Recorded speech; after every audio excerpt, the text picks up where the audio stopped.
আসসালামু আলাইকুম। চান্দিনা মহিলা বিশ্ববিদ্যালয় কলেজ কর্তৃক আয়োজিত অনলাইন ক্লাসে সকলকে শুভেচ্ছা জানাচ্ছি। আমি মোহাম্মদ সাদাত হোসেন ভূঁইয়া, প্রভাষক অর্থনীতি বিভাগ। একাদশ এবং দ্বাদশ শ্রেণীর অর্থনীতি দ্বিতীয় পত্রের চতুর্থ অধ্যায়ের চতুর্থ লেকচার নিয়ে তোমাদের সামনে উপস্থিত হয়েছি। যাই হোক, আজকের ক্লাসে সকলকে ফুলেল শুভেচ্ছা। আমি এখানে যথারীতি আমার পরিচয়টা আবারও ডিজিটালি নিয়ে আসলাম।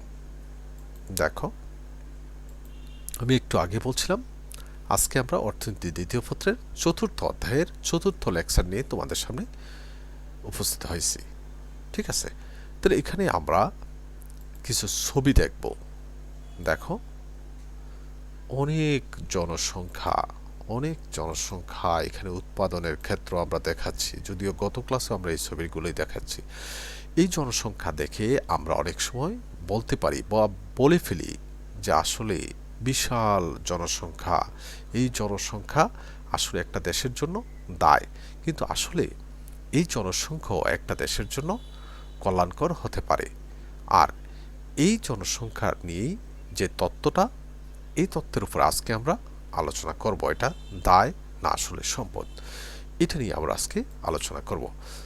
লক্ষ্য করো, আজকের আলোচনাটা আমরা সাজিয়েছি, অর্থাৎ এই পাঠ শেষে শিক্ষার্থীরা কাম্য জনসংখ্যা তথ্যটি ব্যাখ্যা করতে পারবে। বাংলাদেশের জনসংখ্যা এবং কাঠামো ব্যাখ্যা করতে পারবে। বাংলাদেশের জনসংখ্যা নিয়ন্ত্রণের কার্যক্রম ব্যাখ্যা করতে পারবে। যাই হোক, আমরা আলোচনায় যাচ্ছি। কাম্য জনসংখ্যা তত্ত্ব। লক্ষ্য করো, এই তত্ত্বটিকে জনসংখ্যা তত্ত্বের আধুনিক তত্ত্ব হিসাবে ধরা হয়, কারণ এই তত্ত্বটি অন্যান্য তত্ত্বের চেয়ে একটু মানে ব্যাখ্যাটা সহজ, সরল এবং আধুনিক। ঠিক আছে, যাই হোক, এই তত্ত্বটির ক্ষেত্রে অনেক অর্থনীতিবিদের অবদান রয়েছে। তার মধ্যেও যাদের নাম উল্লেখ করতেছে তারা হচ্ছে প্রধান। দেখো, জনসংখ্যা সম্পর্কে আধুনিক মতবাদ হচ্ছে কাম্য জনসংখ্যা তত্ত্ব। বিংশ শতাব্দীর ৩০ দশকে কাম্য জনসংখ্যা প্রসার লাভ করে। এডউইন ক্যানন এবং কার্ল স্যান্ডার্স কাম্য জনসংখ্যা তত্ত্বটির প্রধান প্রবক্তা। আমরা বলছি এখানে আরও প্রবক্তা আছেন, কিন্তু তারাই হচ্ছেন প্রধান। যাই হোক, এক্ষেত্রে আমরা আরও একটু কথা আমরা নিয়ে আসতেছি। দেখো, কাম্য জনসংখ্যাটা আসলে কি, কত পরিমাণ জনসংখ্যাটাকে কাম্য জনসংখ্যা বলা হয়। আসলে এর কথাটা যখন শুনবো তখনই বুঝতে পারবো আসলে কাম্য জনসংখ্যাটা কি। বলা হচ্ছে কোনো একটা দেশের যে প্রাকৃতিক সম্পদটাকে ব্যবহার করে যে জনসংখ্যায় মাথাপিছু আয় এবং জাতীয় আয় কি হয়, সর্বোচ্চ পর্যায়ে পৌঁছায়, ওই পরিমাণ জনসংখ্যাটাকে বলা হয় কাম্য জনসংখ্যা।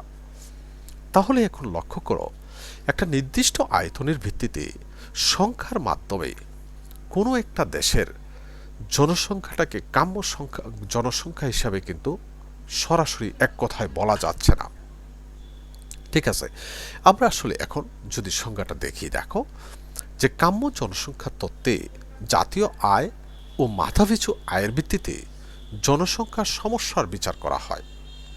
যে জনসংখ্যা স্তরে কোনো দেশের প্রাকৃতিক সম্পদের পরিপূর্ণ ব্যবহারের মাধ্যমে মানুষের মাথাপিছু আয় সর্বোচ্চ হয় তাকে কাম্য জনসংখ্যা বলা হয়। এখানে লক্ষ্য করো, এটাই কিন্তু কথা, যে জনসংখ্যা স্তরে কোনো দেশের প্রাকৃতিক সম্পদের পরিপূর্ণ ব্যবহারের মাধ্যমে মানুষের মাথাপিছু আয় সর্বোচ্চ হয়, ওই পরিমাণ জনসংখ্যাটাকে বলা হয় কাম্য জনসংখ্যা।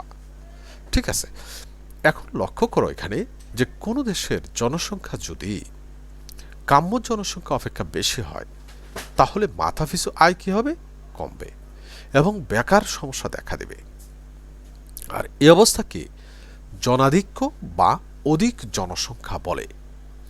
ঠিক আছে, আর তার বিপরীত অবস্থাটা লক্ষ্য করো, যে কোনো দেশের জনসংখ্যা যদি কাম্য জনসংখ্যা অপেক্ষা কম হয়, তাহলে দেশের সম্পদের পরিপূর্ণ ব্যবহার করা সম্ভব হবে না, আর সেক্ষেত্রে মাথাপিছু আয় কি হবে, কম থাকবে।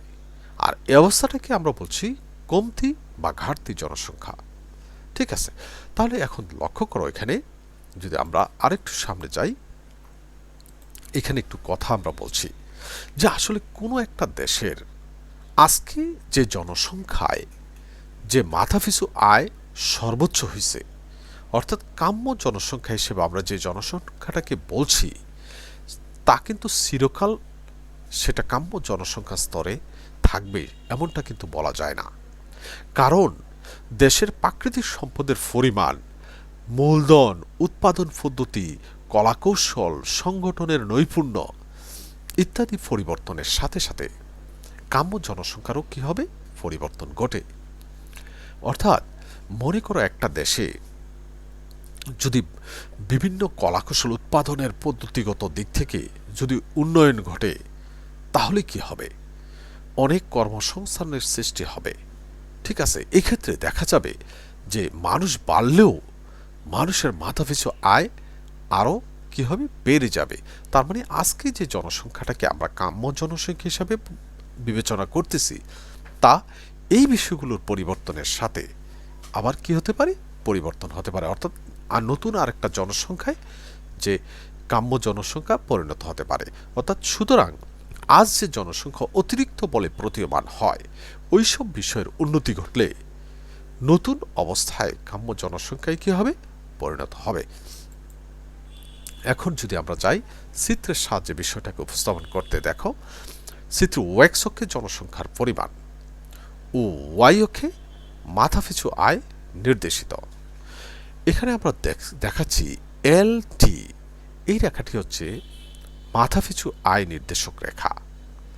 লক্ষ্য করো এই রেখাতে আমরা কি দেখতেছি, যে মাথাপিছু আয় একসময় বাড়তেছে, তারপরে সর্বোচ্চ অবস্থায় পৌঁছার পর আবার আস্তে আস্তে কি হচ্ছে, কমে যাচ্ছে। তার মানে হচ্ছে জনসংখ্যার সাথে যদি আমরা এই রেখাটাকে সমন্বয় ঘটাই, তাহলে দেখা যাবে একটা স্তরে জনসংখ্যার সাথে মাথাপিছু আয়টা কম, অর্থাৎ জনসংখ্যা বাড়লে মাথাপিছু আয়ও কি হবে, বাড়বে, সর্বোচ্চ অবস্থায় পৌঁছবে। আবার এই সর্বোচ্চ অবস্থায় পৌঁছার পর যদি জনসংখ্যার পরিমাণ আরও বাড়ে, তখন মাথাপিছু আয় কি হবে, কমে যাবে, বেকারত্ব বেড়ে যাবে। আমরা এই জিনিসটি দেখবো এখানে। লক্ষ্য করো, ও এই পরিমাণ জনসংখ্যার স্তরে কোনো একটা দেশের মানুষের মাথাপিছু আয় দাঁড়াচ্ছে কত, ই এফ পরিমাণ। এক্ষেত্রে লক্ষ্য করো যে এই দেশে যদি মানুষের সংখ্যা বাড়েও, তাহলে কি হবে, মানুষের মাথাপিছু আয় বাড়বে, কর্মসংস্থানও বাড়বে। ঠিক আছে, তার মানে এই জনসংখ্যাটা হচ্ছে কমতি জনসংখ্যা বা ঘাটতি জনসংখ্যা। এখন আমরা যদি যাই ও যে পরিমাণ জনসংখ্যা স্তরে, লক্ষ্য করো মাথাপিছু আয় দাঁড়াচ্ছে কত, এইচ জি পরিমাণ। এক্ষেত্রে লক্ষ্য করা যাচ্ছে মাথাপিছু আয় কি হচ্ছে, কমে যাচ্ছে। তার মানে এক্ষেত্রে জনসংখ্যার পরিমাণটা বেশি, আর এই কারণে মাথাপিছু আয়টা কি হচ্ছে, ডাউনওয়ার্ড হয়ে গেছে, কমে যাচ্ছে। ঠিক আছে, অর্থাৎ এই জনসংখ্যাটাকে বলছি আমরা অধিক জনসংখ্যা বা জনাধিক্য। আর দেখো ও এম পরিমাণ জনসংখ্যা স্তরে মাথাপিছু আয় হচ্ছে সর্বোচ্চ কতটুকু, ফি এম পরিমাণ। তাহলে এই দেশটির যে প্রাকৃতিক সম্পদ আছে, প্রাকৃতিক সম্পদটাকে পরিপূর্ণভাবে ব্যবহার করে জাতীয় আয় এবং মাথাপিছু আয় সর্বোচ্চ স্তরে পৌঁছানোর জন্য জনসংখ্যার প্রয়োজন হচ্ছে কত, ও এম পরিমাণ। আর এই জনসংখ্যাটাকে বলছি আমি কাম্য জনসংখ্যা। তার চেয়ে কম জনসংখ্যাটাকে বলছি ঘাটতি বা কমতি জনসংখ্যা, আর তার চেয়ে বেশি জনসংখ্যাটাকে আমি বলছি যে অধিক বা জনাধিক্য, অধিক জনসংখ্যা বা জনাধিক্য। ঠিক আছে, এক্ষেত্রে এখন আমরা যদি একটু লক্ষ্য করি, অধ্যাপক ডাল্টনের একটা সূত্র আমরা দেখব।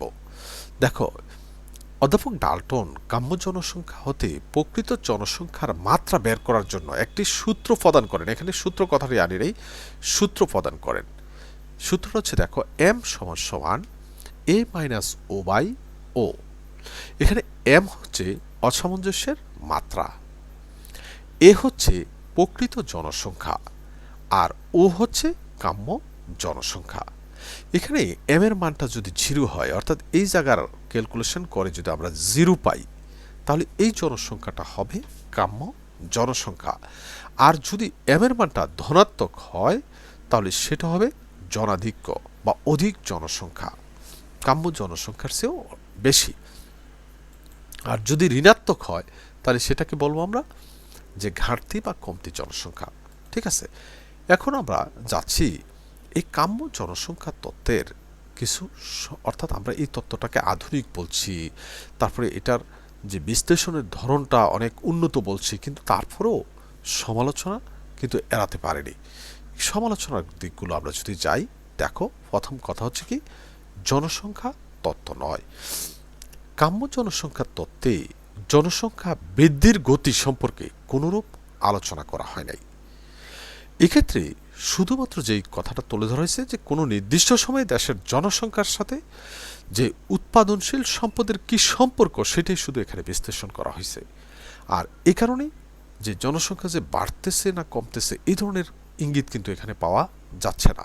ঠিক আছে, তারপরে আমরা যদি যাই বাস্তব প্রয়োগে সমস্যা। কাম্য জনসংখ্যা তত্ত্ব কোনো অর্থ ব্যবস্থারই বিশ্লেষণে সহায়তা করে না, কারণ কি পরিমাণ জনসংখ্যা দেশের পক্ষে কাম্য তা সঠিকভাবে আসলে পরিমাপ করা সম্ভব হচ্ছে না। ঠিক আছে, তারপরে নীতি নির্ধারণ। কাম্য জনসংখ্যা তত্ত্ব ব্যবহারিক জীবনে নীতি নির্ধারণ সম্পর্কে কোনো নির্দেশ দিতে পারে না।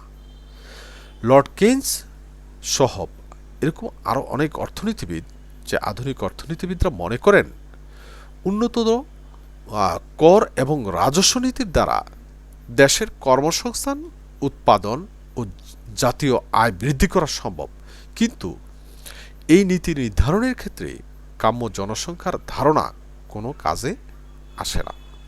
ঠিক আছে, তারপরে অবাস্তব ধারণা। একটি দেশে কি পরিমাণ জনসংখ্যা কাম্য তা নির্ণয় করা কিন্তু কঠিন। তাছাড়া কোনো দেশের উৎপাদন পদ্ধতি পরিবর্তিত হলে কাম্য জনসংখ্যা একটা নির্দিষ্ট স্তরে স্থির না থেকে পরিবর্তিত হতে পারে। যাই হোক, আমরা এতক্ষণ আসলে তার সমালোচনার কথাগুলো বললাম। তাহলে এই তত্ত্বটা দেখো, তত্ত্বগত যে আলোচনার ক্ষেত্র ছাড়া বাস্তবে ব্যবহারিক ক্ষেত্রে কাম্য জনসংখ্যা তত্ত্বটির কোনো মূল্য নাই। তারপরে এইসব সমালোচনা সত্ত্বেও আমরা এখন যদি বলি আসলে কাম্য জনসংখ্যা তত্ত্বটি যে একেবারেই মূল্যহীন তা কিন্তু বলা যায় না। ম্যালথাসের জনসংখ্যা তত্ত্বে যে হতাশাব্যঞ্জক ও নৈরাশ্যমূলক চিত্র ফুটে উঠেছে সেখানে কাম্য জনসংখ্যা তত্ত্ব কিছুটা আশার সঞ্চার ঘটিয়েছে। যাই হোক, তা এটারও কিছু ভালো দিক কিন্তু আছে। যাই হোক, এখন আমরা দ্বিতীয় আলোচনাটা যাচ্ছি, বাংলাদেশের জনসংখ্যা কাঠামো। একটু যদি লক্ষ্য করো যে বাংলাদেশের জনসংখ্যা কাঠামো যে কোনো দেশের অর্থনীতিতে সে দেশের জনসংখ্যার বন্টন, গঠন ও কাঠামোগত বৈশিষ্ট্যের প্রভাব কিন্তু বিশেষ গুরুত্ব বহন করে। ঠিক আছে, কারণ জনসংখ্যা বন্টন ও এর কাঠামোগত বৈশিষ্ট্য শুধু দেশের অর্থনৈতিক উন্নয়নের গতি প্রকৃতি নির্ধারণ করে না, দেশের বিভিন্ন অর্থনৈতিক সমস্যা অর্থনৈতিক উন্নয়নের অন্তরায় সৃষ্টিকারী উপাদান সম্পর্কেও ব্যাখ্যা প্রদান করে। এখন যদি আমরা একটু কথায় যাই বাংলাদেশের জনসংখ্যার কথায়, বাংলাদেশ বিশ্বের অন্যতম জনবহুল একটি দেশ। 2011 সালের আদমশুমারি অনুযায়ী জনসংখ্যা কিন্তু 14 কোটির উপরে, আর বর্তমানে যেখানে জনসংখ্যা 16 কোটি। এই যে ভৌগোলিক দিক থেকে পৃথিবীর মোট ভূখণ্ডের 3000 ভাগের 1 ভাগ হচ্ছে বাংলাদেশ আয়তনের দিক থেকে। ঠিক আছে, কিন্তু জনসংখ্যার দিক দিয়ে 50 ভাগের 1 ভাগ জনসংখ্যা কিন্তু এই দেশে বসবাস করে। আর এক্ষেত্রে জনসংখ্যার বৃদ্ধির হারও কিন্তু কম না, 1.34%। আর বাংলাদেশে প্রতি বর্গ কিলোমিটারে, এটা কিন্তু আগের হিসাব, 964 জন কিন্তু বসবাস করে। যাই হোক, জনসংখ্যার কাঠামোটাকে আমরা যদি আলোচনায় নিয়ে আসি, লক্ষ্য করো এখানে যে বাংলাদেশের এই জনসংখ্যা কাঠামোটা বিশ্লেষণের ক্ষেত্রে দুটি জনমিতিক আমরা চলক গুরুত্বপূর্ণ ভূমিকা এখানে কিন্তু পালন করে। জনমিতিক এই যে এগুলো কি কি, এক নম্বরে যদি যাই, জনসংখ্যার কাঠামোটা দেখো, একটা হচ্ছে বয়োলিঙ্গ, তারপরে দ্বিতীয়টা যদি বলি এখানে এটাকে আমরা যদি ভাগ করে যাই, অর্থাৎ বয়স অনুযায়ী জনসংখ্যার কাঠামো। একটু লক্ষ্য করো যে জনসংখ্যা কাঠামোর ক্ষেত্রে বয়লিঙ্গীয় ধারণা বলতে জনসংখ্যার কাঠামোকে বয়স অনুযায়ী এবং লিঙ্গ অনুযায়ী অর্থাৎ নারী পুরুষ অনুযায়ী বিশ্লেষণকে বোঝাচ্ছে। তাই আমরা বয়লিঙ্গীয় ধারণাটিকে প্রথমে বয়স কাঠামো অনুযায়ী ব্যাখ্যা করব, তারপরে লিঙ্গ অনুযায়ী ব্যাখ্যা করব। এখানে লক্ষ্য করো প্রথমটা নিয়ে আসছে কি বয়স অনুযায়ী জনসংখ্যার কাঠামো। এক্ষেত্রে যদি আমরা দেখি বয়স অনুসারে জনসংখ্যার বন্টন হতে কর্মক্ষম লোকের সংখ্যা এবং জনসংখ্যা ও জনশক্তির অনুপাত কিন্তু আমরা জানতে পারি। সাধারণত শিশু এবং বৃদ্ধরা যে কর্মক্ষম থাকে না, আর 15 বছর থেকে 62 বছর পর্যন্ত লোক কি করতে পারে কর্মক্ষম থাকে। ঠিক আছে, আর এক্ষেত্রে লক্ষ্য করো আমরা যদি একটা ডাটার কথা একটু তুলে ধরি, তোমরা বইয়ের সাহায্য নিবে, তারপর আমি একটু হালকা একটু তারপরে বলছি।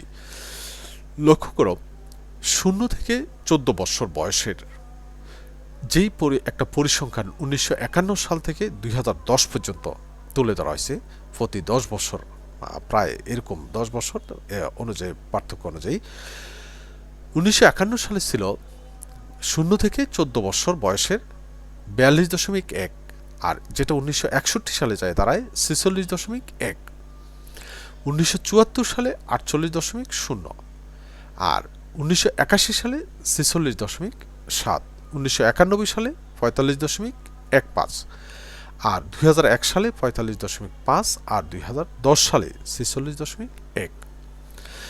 আর 15 থেকে 59 বছর বয়সের 1951 সালে ছিল 53.5, 1961 সালে 48.7, এবং 1974 সালে 46.3, আর 1981 সালে 47.7, 1991 সালে 49.48, আর 2001 সালে 49.00, আর 2010 সালে 49.5। আর 60-এর ঊর্ধ্বে 1951 সালে ছিল 4.4, 1961 সালে 5.2, 1974 সালে যে 5.7, আর 1981 সালে 5.6, 1991 সালে 5.37, 2001 সালে 5.5, এবং 2010 সালে 5.10। এখানে লক্ষ্য করো যে এই উপরোক্ত তালিকা যদি আমরা বলি, তার বিশ্লেষণে যদি যাই, যে জনসংখ্যার অর্ধেকের কম হচ্ছে কি কর্মক্ষম জনসংখ্যা। এই তালিকা থেকে আমরা বুঝতে পারি, অর্থাৎ বয়স অনুসারে জনসংখ্যা বন্টনের এরূপ অবস্থা অর্থনৈতিক উন্নয়নের অন্তরায় এবং জনসংখ্যা দ্রুত হারে বৃদ্ধির ইঙ্গিত দিচ্ছে, যে শিশুরা জন্মগ্রহণের পরিমাণটা বেশি। এবার আমি যদি যাই, লক্ষ্য করো যে লিঙ্গ অনুযায়ী জনসংখ্যার কাঠামো, অর্থাৎ নারী পুরুষের ভিত্তিতে যদি আমরা জনসংখ্যার কাঠামোটাকে বিশ্লেষণ করি, দেখো যে বাংলাদেশে নারী অপেক্ষা পুরুষের সংখ্যা বেশি, কিন্তু উন্নত দেশে নারী অপেক্ষা পুরুষের সংখ্যা কি কম। বিভিন্ন সময়ে আদমশুমারি অনুযায়ী নারী ও পুরুষের অনুপাতটা আমরা এখানে একটু তুলে ধরব। দেখো যে 1951 সালের আদমশুমারিতে দেখা যায় নারী ছিল 100 জন, আর এর বিপরীতে পুরুষ হচ্ছে 110 জন। আর 1961 সালে 100 জন নারী, আর তার বিপরীতে পুরুষ হচ্ছে 108। আর 1974 সালে নারীর সংখ্যা 100, তার বিপরীতে পুরুষের সংখ্যা হচ্ছে 107। 1981 সালে যে নারীর সংখ্যা 100, তার বিপরীতে পুরুষের সংখ্যা হচ্ছে 106। 1991 সালে নারীর সংখ্যা হচ্ছে 100, তার বিপরীতে পুরুষের সংখ্যা হচ্ছে 105.86। 2001 সালে তা কিছুটা কমে হয়, যে নারীর সংখ্যা 100, তার বিপরীতে পুরুষের সংখ্যা হচ্ছে 103.8। 2011 সালে যে 100 নারীর বিপরীতে হচ্ছে পুরুষের সংখ্যা কমে 103 জন। তাহলে এই যে তালিকা থেকে আমরা দেখতে পেলাম পুরুষের তুলনায় নারীর সংখ্যা কিন্তু কম। আর এই বাংলাদেশে পুরুষ অপেক্ষা নারীর সংখ্যা কম হওয়ার অন্যতম কারণ হলো এখানে নারী মৃত্যুর হার কি বেশি। বাল্যবিবাহ, পুষ্টিকর খাদ্য ও সুচিকিৎসার অভাব, সন্তান প্রসবকালীন সময় মানে মাতৃমৃত্যু যেটাকে আমরা বলি প্রভৃতি কারণে নারী মৃত্যুর হার বেশি। ঠিক আছে, তারপরে যদি আমরা আরও একটু সামনে যাই, লক্ষ্য করো ভৌগোলিক বন্টন কাঠামো। জনসংখ্যার ভৌগোলিক বন্টন কাঠামো বলতে জনসংখ্যার আঞ্চলিক বন্টনটাকে বোঝাচ্ছে। সমগ্র বাংলাদেশকে আমরা দুটি অঞ্চলে বিভক্ত করতে পারি, একটা হচ্ছে গ্রাম আর একটা হচ্ছে শহর। এখান থেকে বোঝা যাচ্ছে একটা উন্নত দেশের সাথে আর বাংলাদেশের অবস্থানটা কিন্তু তুমি নিজেও করতে পারো। লক্ষ্য করো যে সাধারণত অনুন্নত ও উন্নয়নশীল দেশে অধিকাংশ লোক কিন্তু গ্রামে বসবাস করে। আর এসব দেশগুলো আর মানুষের আসলে যে পেশাটা অনেকটা অধিকাংশই মানুষের পেশা থাকে কৃষির সাথে সম্পর্কিত। ঠিক আছে, আর পক্ষান্তরে উন্নত দেশের বেশিরভাগ লোক কিন্তু শহরে বাস করে। আমরা যদি একটু পরিসংখ্যানের দিকে যাই, উন্নত দেশের গ্রাম ও শহরের জনসংখ্যার একটা পার্সেন্টেজ শতকরা হারে তুলে ধরি। দেখো, ইংল্যান্ডে মানে গ্রামে বাস করে 20% লোক আর শহরে বাস করে 80% লোক। আমেরিকাতে 40% লোক গ্রামে আর 60% লোক শহরে বসবাস করে। ফ্রান্সে 45% লোক গ্রামে আর 55% লোক শহরে বসবাস করে। আর কানাডাতে যে 47% লোক গ্রামে আর 53% লোক শহরে বসবাস করে। আর এক্ষেত্রে তুমি যদি খেয়াল করো বাংলাদেশের অবস্থা 1951 সালে, যে বাংলাদেশে যেখানে যে 95.7% লোক গ্রামে বসবাস করত আর 4.3 ভাগ লোক শহরে বসবাস করত। আর 1961 সালে এসে সেটা দাঁড়ায় 94.8 ভাগ লোক গ্রামে বসবাস করে আর 5.2 ভাগ লোক শহরে বাস করে। 1974 সালে তার পরিমাণটা কিছুটা মানে পরিবর্তন হয়, 91.2 ভাগ গ্রামে বসবাস করে 8.8 ভাগ শহরে বসবাস করে। 1981 সালে 84.8 ভাগ গ্রামে বসবাস করে আর 15.2 ভাগ শহরে বসবাস করে। 1991 সালে 79.9 ভাগ গ্রামে এবং 20.1 ভাগ শহরে বসবাস করে। আর 2001 সালের চিত্র হচ্ছে 76.3 ভাগ গ্রামে বসবাস করে আর 23.7 ভাগ মানুষ শহরে বসবাস করে। অর্থাৎ এই ক্ষেত্রে আমরা যদি 2011 সালের চিত্রটা তুলে আনি, এটা 76.7 ভাগ লোক শহরে গ্রামে বসবাস করে আর 23.3 ভাগ লোক শহরে বসবাস করে। তো এই যে উপরোক্ত আমরা যে তালিকাটা এতক্ষণ বললাম, এক্ষেত্রে দেখো বাংলাদেশের অর্থনীতি গ্রামভিত্তিক, কৃষি এদেশের প্রধান যে মানুষের প্রধান পেশা এবং শিল্পে এদেশ আসলে অনগ্রসর। আর বাংলাদেশের গ্রাম ও শহর এলাকায় জনসংখ্যার বন্টন পর্যালোচনা করলে দেখা যায় শহর এলাকার জনসংখ্যা বৃদ্ধির হার ক্রমান্বয়ে বাড়ছে। এই তথ্য শিল্প অর্থনৈতিক উন্নয়নের আভাস কিন্তু প্রদান করে। এ থেকে আমরা বুঝতে পারতেছি যে আমাদের দেশ আসলে যে শিল্পের দিকে কিছুটা হলো ধাবিত হচ্ছে। ঠিক আছে, এই ছিল আমাদের যে আজকের দ্বিতীয় প্রশ্নটার আলোচনা। এখন লক্ষ্য করো তৃতীয় সর্বশেষ প্রশ্নটা নিয়ে আমরা যদি আসি, যে বাংলাদেশের জনসংখ্যা নিয়ন্ত্রণ কার্যক্রম। বাংলাদেশ একটা এই জনবহুল দেশ, এই বিশাল জনসংখ্যা যেভাবে মানে বিভিন্ন ক্ষেত্রে সমস্যার সৃষ্টি করতেছে। যে পাকিস্তান শাসন আমলে তৎকালীন পূর্ব পাকিস্তানে জনসংখ্যা নিয়ন্ত্রণ কার্যক্রম শুরু করার হয় 60-এর দশকে। দেশ স্বাধীন হওয়ার পর জনসংখ্যা নিয়ন্ত্রণ ও পরিবার পরিকল্পনা কার্যক্রম জোরদার করা হয়। 1975 সালে গঠিত হয় জাতীয় জনসংখ্যা নিয়ন্ত্রণ পরিষদ। অর্থাৎ এই বিশাল জনসংখ্যাটাকে কিভাবে নিয়ন্ত্রণ করা যায় তার জন্য আসলে অনেক পূর্ব থেকেই যে যারা চিন্তাবিদ ছিলেন তারা কিন্তু বিভিন্ন কার্যক্রম হাতে নিয়েছিলেন। 1976 সালে জাতীয় জনসংখ্যা নীতির রূপরেখা প্রণয়ন করা হয়। আর 1976 সালে জনসংখ্যাকে 1 নম্বর জাতীয় সমস্যা হিসাবে আখ্যায়িত করা হয়। যাই হোক, এই যে জনসংখ্যা নিয়ন্ত্রণ কার্যক্রমের মধ্যে যে কিভাবে এই জনসংখ্যাটা নিয়ন্ত্রণ করা যায়, এজন্য যে তারা যে কতগুলো দিক যে আলোচনা নিয়ে আসছেন, সেটা হচ্ছে সেবা কার্যক্রম, তথ্য সংগ্রহ, গবেষণা, প্রশিক্ষণ, অবকাঠামো স্থাপন ইত্যাদি। অর্থাৎ এই জনসংখ্যা কার্যক্রমের যে নিয়ন্ত্রণের মধ্যে নিয়ন্ত্রণ কিভাবে করা যায় এগুলোর জন্য তারা এই দিকগুলোকে আলোচনায় নিয়ে আসেন। বাংলাদেশে সরকারি ও বেসরকারি পর্যায়ে জনসংখ্যা নিয়ন্ত্রণ কার্যাবলী কি হয় পরিচালিত হচ্ছে। তো এই সরকারি কার্যাবলীগুলো যদি আমরা একটু দেখি, লক্ষ্য করো সরকারি কার্যাবলী, এক নম্বরে যদি বলি জাতীয় জনসংখ্যা নীতি প্রণয়ন, 1976 সালের কথা বলছি। এটা কিন্তু 1976 সালে প্রণয়ন করা হয়। এই নীতিমালায় 2000 সালের মধ্যে জনসংখ্যা বৃদ্ধি শূন্যের কোঠায় নামিয়ে আনার কথা ছিল। মানে এটাকে ওই সময় টার্গেট করা হয়েছিল যে 2000 সালের মধ্যে শূন্যের কোঠায় নামিয়ে আনা, কিন্তু সেই লক্ষ্য অর্জন করা সম্ভব হয়নি। 2002 সালের তথ্য অনুযায়ী জনসংখ্যা বৃদ্ধির হার হচ্ছে 1.34%। ঠিক আছে। তারপরে দ্বিতীয় কথাটা যদি যাই, পরিবার পরিকল্পনা কার্যক্রম, সরকারের জনসংখ্যা নিয়ন্ত্রণের সর্বাপেক্ষা বড় কর্মসূচি হচ্ছে পরিবার পরিকল্পনা কার্যক্রম। পরিবার পরিকল্পনা স্বাস্থ্য মন্ত্রণালয়ের অধীনেই জাতীয়, বিভাগীয়, জেলা, থানা ও ইউনিয়ন পর্যায়ে এবং গ্রামে গ্রামে কার্যক্রম ছড়িয়ে দিতে হাজার হাজার কর্মকর্তা কর্মচারী কিন্তু এখানে কাজ করতেছে। এর কিছুটা হলো আসলে সুফল কিন্তু আসতেছে। যাই হোক, তারপরে পরিবার কল্যাণ কেন্দ্র, যে পরিবার পরিকল্পনা কর্মসূচির সফল বাস্তবায়ন ও এই সেবা জনগণের দোরগোড়ায় পৌঁছে দেওয়ার জন্য দেশে প্রতিটি ইউনিয়নে পরিবার কল্যাণ ও মাতৃমঙ্গল কেন্দ্র স্থাপন করা হয়েছে।